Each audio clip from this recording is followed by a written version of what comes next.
పంచాయతీ వారోత్సవాలు పంచాయతీరాజ్ శకటం.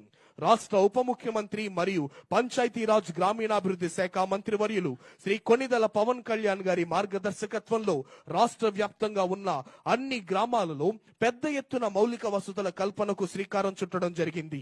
గ్రామాల్లో జరిగే అభివృద్ధి పనుల్లో మరింత పారదర్శకత, ప్రజల్లో జవాబుదారీతనం పెంపొందించే లక్ష్యంతో గత ఏడాది ఆగస్టు 23న రాష్ట్ర వ్యాప్తంగా 13,326 గ్రామ పంచాయతీల్లో ఒకే రోజున గ్రామ సభలు నిర్వహించి ప్రపంచ రికార్డును సృష్టించింది మన కూటమి ప్రభుత్వం. ఈ గ్రామ సభలలో గుర్తించిన దాదాపు 4,500 కోట్ల విలువైన 30,000 పనులకు అంకురార్పణ చేసేందుకు గత ఏడాది అక్టోబర్ 14 నుండి 20 వరకు అన్ని గ్రామ పంచాయతీల్లో పల్లె పండుగ, పల్లె వారోత్సవాలు, పంచాయతీ వారోత్సవాలను నిర్వహించి పెద్ద ఎత్తున భూమి పూజ కార్యక్రమాలు నిర్వహించింది రాష్ట్ర